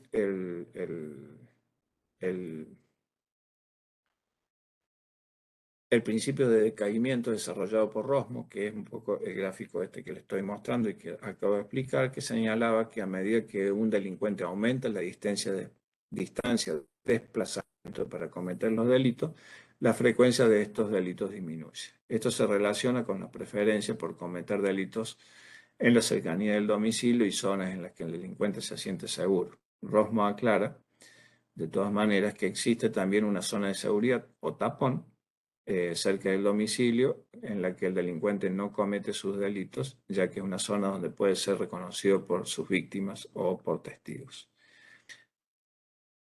Luego tenemos el delito como oportunidad en el cumplimiento de alguna rutina, es decir, la teoría del patrón delictivo. En este tipo de análisis es importante tener en cuenta el concepto de zona de anclaje, que son los lugares que tienen un significado especial. Ya lo he mencionado, pero es un significado especial para el autor y están relacionados a sus actividades rutinarias actuales o pasadas, lugares donde se siente seguro. El matrimonio Brantingham afirma que los delitos se encuentran distribuidos en el espacio de acuerdo a los objetivos y los patrones de movimiento cotidianos de los delincuentes. Estos cometen sus delitos cerca de los lugares donde pasan la mayor parte del tiempo, en su hogar, o sea, en el entorno del hogar, del trabajo, de la escuela y de los espacios donde buscan el esparcimiento, y alrededor de las rutas que conectan estos lugares. La teoría del patrón delictivo presenta tres conceptos principales: los nodos, las rutas y los límites. Los nodos se refieren a desde dónde y hacia dónde se trasladan las personas. Acá tenemos, por ejemplo, en el gráfico, bueno, la residencia y hacia la recreación, hacia el trabajo, etcétera, ¿no? No solo se generan delitos en estos lugares, sino también cerca de ellos. Por ejemplo, un bar conflictivo puede generar delitos en su interior y fuera del local. Cada delincuente busca los objetivos del delito alrededor de los nodos de actividad personal, tales como el hogar, la escuela o las zonas de ocio, entonces, ¿no? Y la ruta que une entre ellos. Asimismo, las rutas seguidas por las personas en sus actividades cotidianas están estrechamente relacionadas con los lugares donde son víctimas del delito. Es por eso que la teoría del patrón delictivo presta especial atención a la distribución geográfica del delito y al ritmo de vida diaria. Yo les dije, bueno, la residencia, recreación y trabajo que están ahí graficadas pueden ser tanto del delincuente como de la víctima, es decir, ahí es donde se cruzan las rutinas tanto de uno y otro y es donde entonces se da la oportunidad del delito. El tercer concepto de la teoría es del patrón delictivo son los límites y estos se refieren a los confines de las áreas donde la gente habita, trabaja, compra o se entretiene. Otro concepto que hay que tener claro es que cuanto mayor planificación hay en un delito, menos comportamiento geográfico vinculable al autor se registra. Es por ello que se deben fijar los lugares de abordaje y los lugares del hecho para evaluar si hay o no planificación. En delitos de oportunidad hay un mayor comportamiento geográfico relacionado al autor y este disminuye cuanto más planificación haya. Eso es algo que ya, bueno, lo había mencionado un poco con Canter y Goldwyn, pero que en Alemania se hizo un estudio específico sobre el comportamiento de violadores seriales y ahí se pudo establecer claramente que en los delitos de oportunidad siempre hay, digamos, cuando es serial, hay agrupamiento de los, digamos, los hechos se aglutinan en un espacio geográfico determinado y ese espacio normalmente tiene alguna vinculación al autor. En cambio, cuando los delitos son planificados, no se registra esta concentración geográfica de los hechos. Bueno, si les parece, estamos todavía con tiempo. Les digo brevemente cómo nos fue con la investigación que realizamos, que bueno, yo les dije a los fines de controlar si estos conocimientos eran aplicables en nuestro medio, hicimos una investigación de 8 violadores seriales condenados durante los años 2001 a 2011 en la ciudad de Córdoba. Ese fue una investigación que se hizo en el marco también de la universidad. Y bueno, esto nos permite, trabajamos sobre, vale la pena aclarar, digamos, tengo que aclarar esto, trabajamos sobre la sentencia, es decir, no accedimos a toda la información que estaba contenida en el expediente por X motivo, no importa ahora, ni tampoco entrevistamos a los condenados, ¿no? Pero bueno, este estudio nos permitió hacer una descripción de los victimarios y podemos ver que acá tenemos algunos cuadritos, que se trata de varones de una edad promedio de 34 años al momento de iniciar la serie delictiva, por la cual fueron condenados. Los 8 tenían domicilio en la ciudad de Córdoba, es decir, en la misma ciudad donde cometieron sus ataques. Y esto es importante destacarlo porque muchas veces existe la tendencia de que cuando fracasa la investigación, la frustración nos lleva a pensar a veces que, bueno, el delincuente no es de acá. Por diversos motivos. Incluso está muy instalado el mito de que frente a un delincuente serial, que puede ser un monstruo socialmente, digamos, ese monstruo no puede ser nuestro vecino. Digamos, existe esa fantasía de que si es un monstruo, tiene que ser de otro lado. Bueno, eso es un mito. Normalmente es nuestro vecino. Porque fíjense, ya les dije, todos tenían domicilio en Córdoba, todos tenían hijos, 7 al momento de ser atrapados estaban en pareja o casados, y los 8 tenían un trabajo visible con el que aparentemente se ganaban la vida, eran comerciante, chofer de remis, electricista, policía, vendedor de autos, albañil, chofer de camiones, técnico en informática, es decir, gente común. También se pudo comprobar que 6 de ellos tenían antecedentes delictivos previos, y 2 contaban con antecedentes específicos por delitos en contra de la integridad sexual, mientras que 2 solamente reconocieron antecedentes de consumo de droga,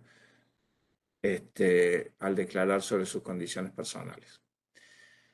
Con relación al modus operandi, se analizó la descripción de los hechos efectuados en las acusaciones para establecer el modo elegido por los victimarios para cometer cada uno de sus ataques, para establecer si éste se mantenía estable o si se modificaba a lo largo de la carrera delictiva.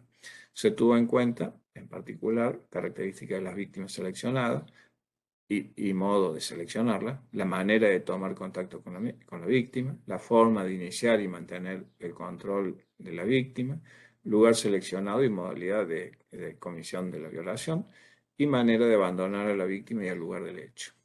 Del análisis realizado se puede afirmar que a pesar de algunas modificaciones que se observan en algunos hechos aislados por circunstancias asociadas a la resistencia de la víctima, el modus operandi de todos los victimarios se mantuvo relativamente estable en todos los casos estudiados, al menos en los aspectos relacionados a los lugares y momentos del día elegidos para el abordaje de la víctima, vía pública, domicilio particular de la víctima, lugar de trabajo, etc., así como en la modalidad de trabajo y de abordaje y control de la víctima. Y también con respecto a las características de la víctima y la modalidad de ejecución del abuso sexual. En particular, puede observarse que para controlar a la víctima, 4 utilizaron armas de fuego y 3 armas blancas. Uno de ellos utilizó ambos tipos de armas. Por otro lado, 7 de ellos, tenía que pasar la filmina. 7 de ellos regularon el uso de la violencia según la necesidad para controlar a la víctima y cometer sus delitos. La excepción fue el caso 6, que atacaba a víctimas sumamente vulnerables, a ancianas básicamente, pero aún así aplicaba muchísima violencia inicial para controlarlas. 7 de estos victimarios asociaron el delito sexual con delitos contra la propiedad, ya que también le sustrajeron a sus víctimas algún elemento de valor. Y acá es interesante ver que el único que no asoció el delito sexual con un delito contra la propiedad fue el caso número 3, que, volvamos al anterior, si se fijan, es policía. ¿Sí? Bueno, también es interesante observar el tiempo de actividad delictiva que tuvo cada uno de ellos hasta ser detenidos. Vemos, por ejemplo, que el victimario del caso 2 actuó durante un periodo de 2 años y 2 meses, el caso 1 durante 1 año y 4 meses, los 3, 5 y 7 durante un tiempo menor al año, y los 3 victimarios restantes llaman particularmente la atención por el tiempo prolongado de actuación, en especial el caso número 4, ya que este tuvo un periodo de actuación de 14 años, aunque con 2 periodos de ventanas importantes en los que no se conocen hechos de su autoría. En agosto, digamos, entre agosto del 91 a enero del 97 y febrero del 99 a noviembre del 2002. En este último periodo sí sabemos que había estado cumpliendo una condena. Le sigue el caso 8, ya que tuvo un periodo de actuación de 9 años, aunque también en este caso hay que destacar que existe un periodo de ventana de 7 años en los que solamente se registran 3 hechos delictivos, pero son delitos contra la propiedad. Por último, en el caso 6, el victimario actuó regularmente por un periodo de casi 5 años, de agosto del 99 a abril del 2004. Otro dato de interés es que a partir del esclarecimiento de diciembre del 2004 del caso número 4, como resultado de las tareas investigativas, todos los hechos de violaciones seriales fueron resueltos de la misma manera. Los 3 casos anteriores, el 1, el 2 y el 3, fueron resueltos por el reconocimiento del autor por alguna de las víctimas en la vía pública o por flagrancia. Esto es importante porque tiene que ver con el tema que estamos hablando. Digamos. El caso número 4, que es el del violador serial Sagen, que puso en jaque a la ciudad de Córdoba, Es el primero con el que se aplicó esta técnica de perfilación criminal, esta técnica que habíamos traído de Alemania. Es más, incluso nos ayudaron 2 técnicos de Alemania a realizar el perfil, y con ese perfil pudimos resolver la causa. Y a posterior de eso, bueno, todos los casos que le siguieron se resolvieron también como fruto de la investigación y no de la casualidad. Por otra parte, con relación al tiempo de actividad que me acabo de referir y al número de agresiones, es interesante observar que en todos los casos, una vez iniciada una serie delictiva, solo fue desactivada por la detención o muerte del victimario, confirmándose de esta manera la teoría al respecto, que señala que el agresor serial no suele tener un número límite de agresiones, sino que por lo general el límite lo determina su detención. Con respecto a los días y horarios elegidos para cometer los hechos delictivos, prevalecen los días miércoles y lunes, y los horarios son variados, pero puede establecerse alguna relación con la accesibilidad de la víctima elegida por el victimario. Por ejemplo, en el caso 5, el victimario seleccionaba niñas en edad escolar, y para atacar elegía los horarios en los que las niñas estaban en la vía pública, porque se trasladaban hacia la escuela o salían hacia su domicilio.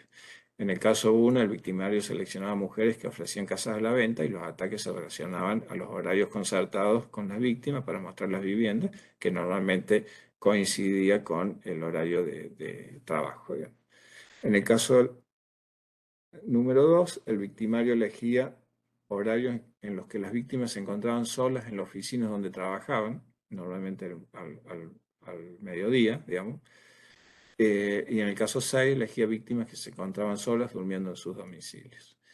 Con relación a los lugares donde se cometen los hechos de violencia, bueno, esto de los horarios, ¿por qué lo analizamos, digamos, y los lugares y demás? Porque también existen muchos mitos en esto, ¿no? ¿Cuáles son los horarios y los lugares de riesgo? Bueno, acá lo que se puede ver que los horarios de riesgo son aquellos que hacen accesible al tipo de víctima que eligió el victimario, básicamente. No es el horario nocturno, digamos, el horario de riesgo, por lo que se puede ver.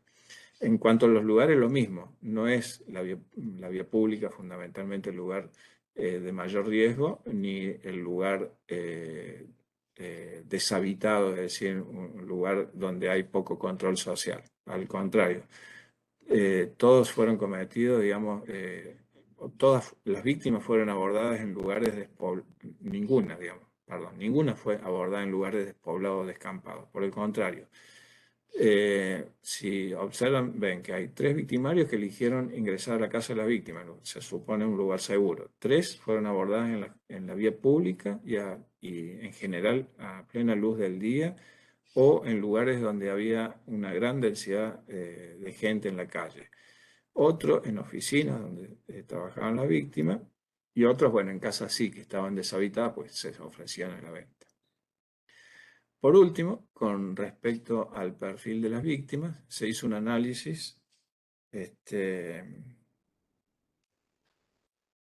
todos los casos, y se pudo observar que no existe un estereotipo general de la víctima en estos hechos. Un dato de color es que la víctima tradicionalmente interesa poco en la investigación penal. Bueno, aquí a tal punto se observó eso, digamos. Está bien que han transcurrido ya muchos años y ha habido más políticas públicas sobre concentrarnos un poco más en la víctima, pero había muchos casos en los cuales ni siquiera constaba en la sentencia la edad de las víctimas, algo que para los hechos contra menores tiene relevancia también para la imputación, ¿no? Porque cambia el tipo de delito, probablemente. Pero bueno, en realidad la selección de la población de riesgo depende como lo que podemos ver, de las preferencias particulares de cada victimario. Es decir, no hay una víctima estereotipo. No hay una víctima de estereotipo definida únicamente por su edad, por sus características físicas, vestimenta, actividad que desarrolla, sino que estas características se relacionaban más a las preferencias del victimario, pero fundamentalmente a las situaciones de oportunidad o situacionales del momento que las hacían accesibles y vulnerables. En los casos estudiados hay en definitiva un grupo de riesgo para cada victimario, y son sus características, pero sobre todo su accesibilidad, las que determinaban su selección. Al respecto, el análisis de los 8 casos nos permite hacer las siguientes observaciones. Las víctimas fueron todas de sexo femenino y responden a una amplia gama etaria, desde niñas, adolescentes, mujeres de mediana edad y también ancianas. Es decir, que no existe un grupo etario de víctimas especialmente vulnerable ni de preferencia. Si tenemos en cuenta los grupos de víctimas de cada violador serial en particular, puede observarse que en algunos casos existe cierta prevalencia etaria. Se trata de los casos en el que el violador elige una población en particular, ya sea niñas, adolescentes, jóvenes o ancianas. En otros casos hay violadores que atacan a víctimas de edades variadas, pero con métodos específicos, por lo cual el grupo de víctimas vulnerables se relaciona con las circunstancias o el lugar elegido por el autor. Por ejemplo, víctimas que mostraban casas en venta o empleadas de oficinas. Sin duda que las circunstancias de vulnerabilidad y accesibilidad del momento son factores claves en la elección de la víctima y que aún estos factores son relativos, ya que en algunos casos la accesibilidad se construye. Es decir, el victimario planifica el hecho y genera las condiciones para lograr impunidad y a la vez para que las víctimas estén en una situación de mayor vulnerabilidad, como es el caso del violador que ataca a mujeres que mostraban casas, que es el caso número 1.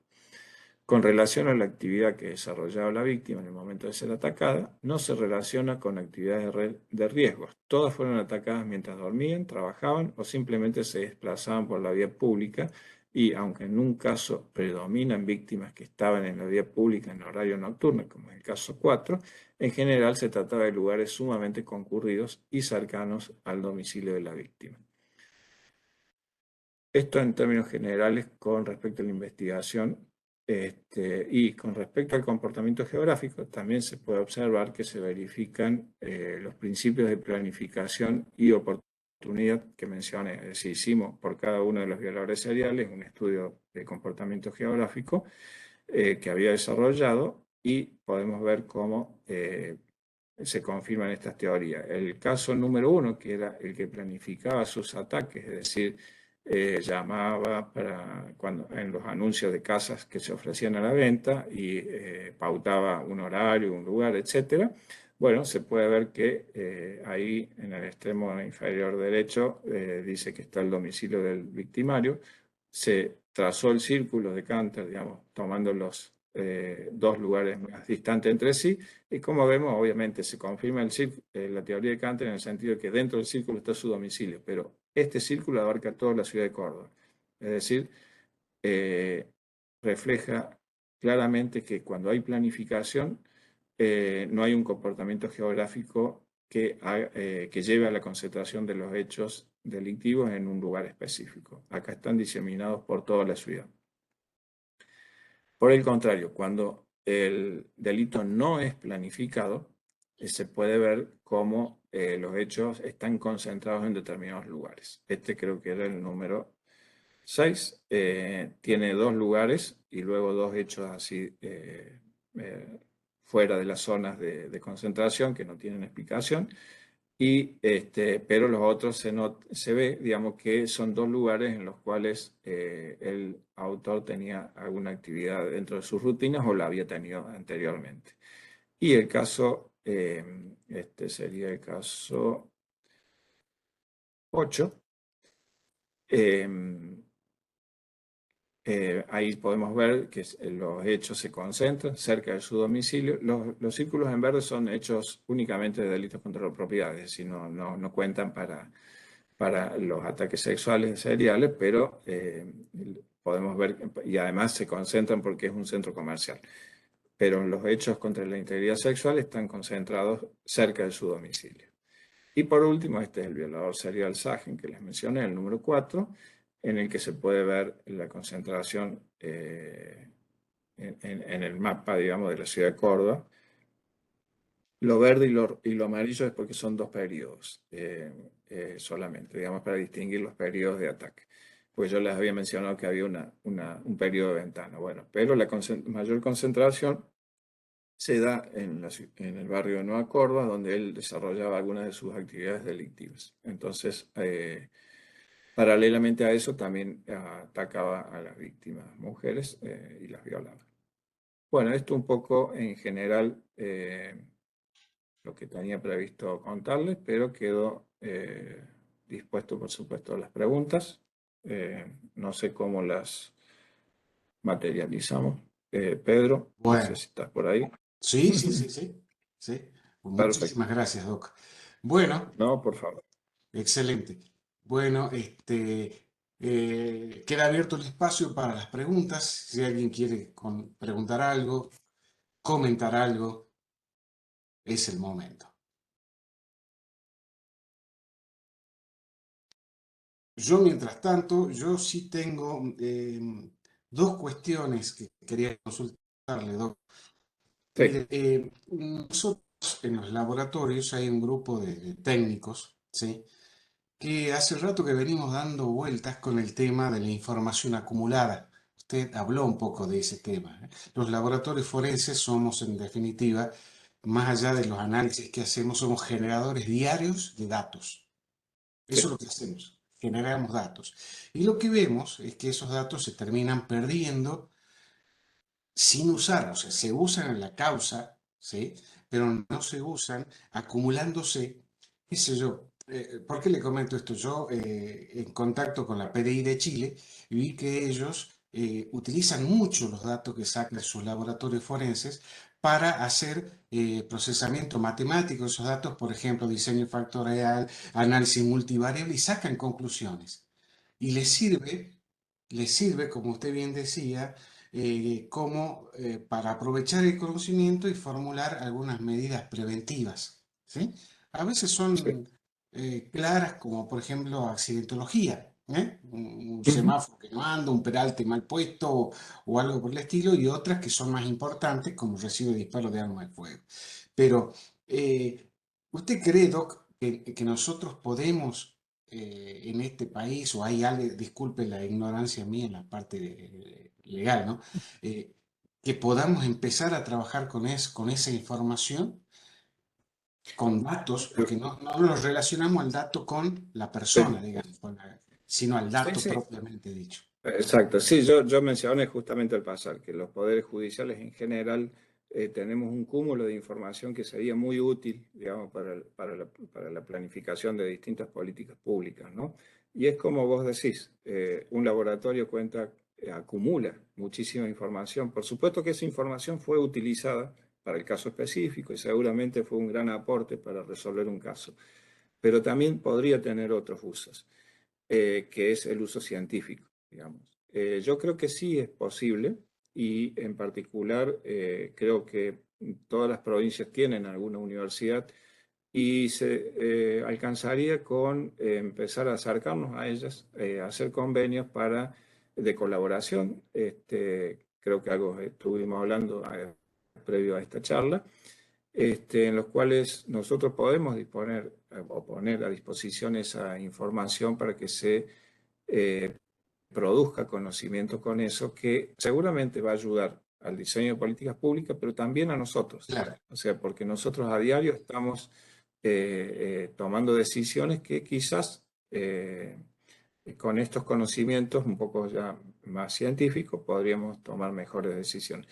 Nosotros en particular hemos estado, digamos, es más, por ejemplo, esto que yo les acabo de mostrar de los violadores seriales fue en el marco de un proyecto CECIT, es decir, de la universidad, que fue avalado y subsidiado por la Secretaría de Ciencia y Tecnología de la universidad.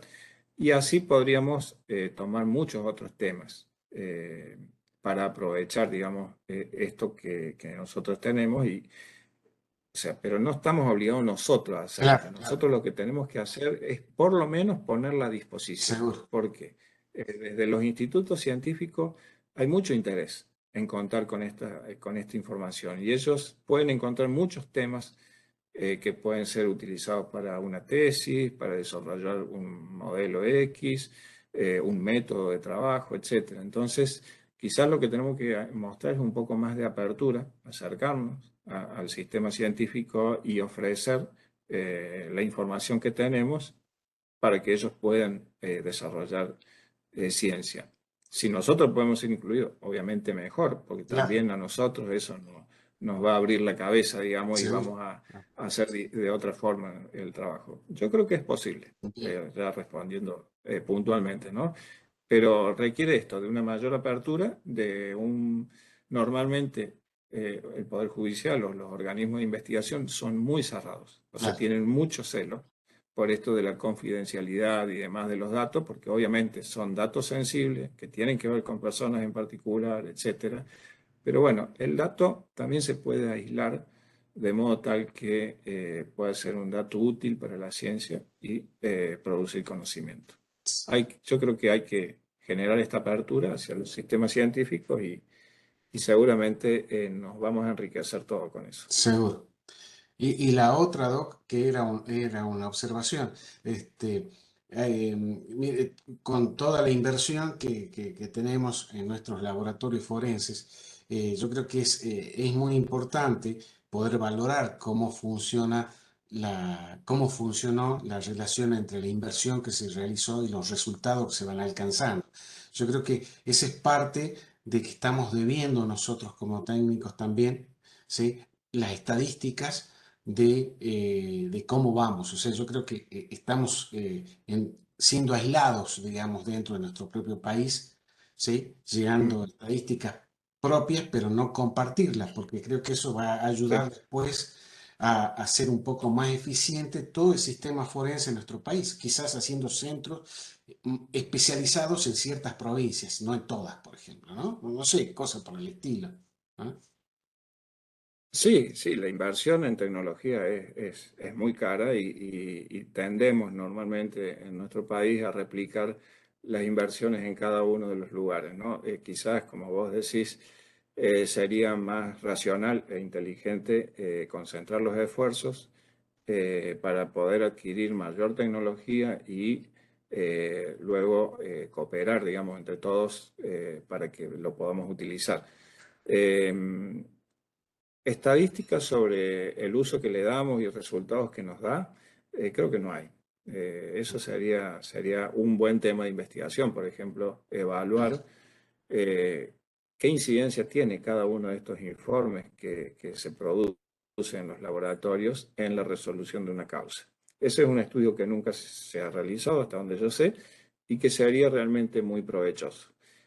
No solo para evaluar nuestra actividad, digamos, sino también para evaluar la inversión, Claro, hacia dónde orientamos esa inversión, ¿no? Porque a veces desde los laboratorios pensamos, qué lindo sería tener X equipo y demás. Ahora, a veces hablamos de costos realmente altos y no sabemos qué incidencia va a tener, digamos, no se evalúa qué incidencia va a tener en la resolución de una causa y quizás la inversión no lo justifique. exacto, Habría que evaluarlo, exacto, digamos, ¿no? exacto.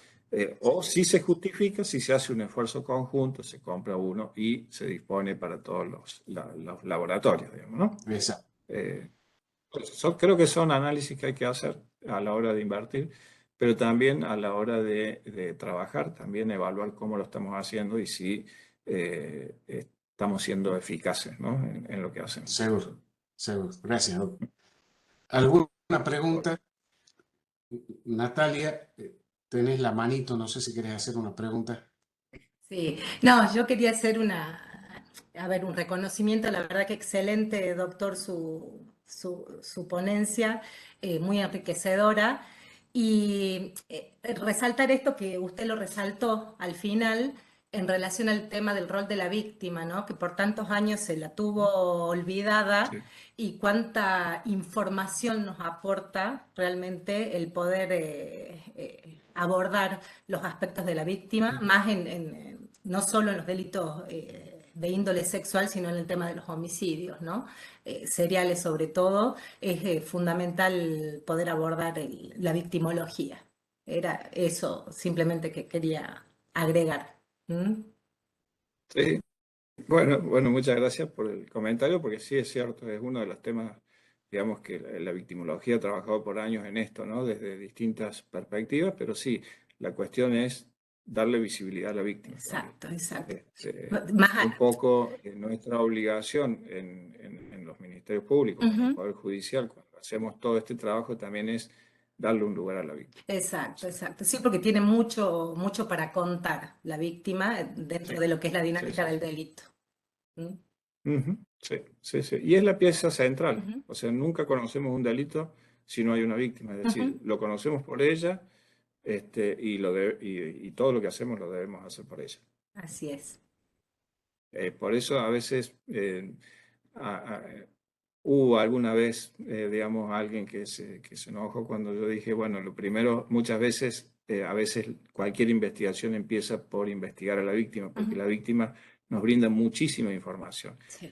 Y entonces, por supuesto, por el pasado nuestro, Ujú, alguien dijo, bueno, pero al final siempre la víctima es la culpable. Y no es la víctima la culpable. O sea, nosotros nos tenemos que centrar en la víctima porque es la fuente de nuestra información. exacto. Exacto. Sí, sí, Aparte, a ver, el delito consta de esto, ¿no? De un encuentro de sí, dos personas, que es la víctima y el victimario. Entonces no podemos dejar exacto. de lado esta pata, digamos, porque si no, no Sí, tenemos la sí, sí. información completa. Ujú. Sí, sí. Bueno, muchas gracias. No, Gracias, muchas Natalia. gracias a usted. No, por favor. ¿Alguna otra pregunta? Mire, doctor, los comentarios son que su exposición estuvo excelente, muy clara, impecable. Bueno, Así que, muchas gracias. ¿eh? Así que, bueno, si no hay Bueno, preguntas, eh, yo, doctor, quiero agradecerle en nombre de los consejos de procuradores el tiempo que dispuso, sacrificando su propio tiempo en esta capacitación. Así que, muy clara, para mí es un honor poder contar con usted dentro de nuestro plantel como docente. Así que muchísimas gracias por todo. bueno, Y no, a todos los... gracias a ustedes y gracias por la paciencia. No, por favor, es muy Todos han tenido que enriquecedor. dedicar un tiempo Es para esto, así que Para les nosotros y para agradezco. los señores fiscales seguramente es muy enriquecedor todo esto por la experiencia que usted tiene ya de tantos años de trabajo, ¿no? Bueno, bueno, muchas gracias. Así que bueno, para los participantes, los que ya se inscribieron, recuerden que la próxima charla es el día 27 de septiembre a la misma hora de 16:30 a 18:30, ¿sí? El tema va a ser autopsia psicológica, análisis conductual forense.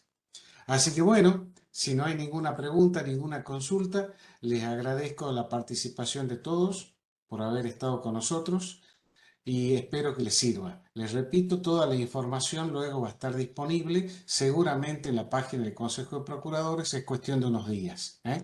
Así que muchísimas gracias. Muchísimas gracias, doctor. Gracias, Bueno, Natalia. gracias a usted. Y estamos en Bueno, nos contacto, vemos. ¿eh? Hasta Hasta luego luego. a todos. Hasta luego.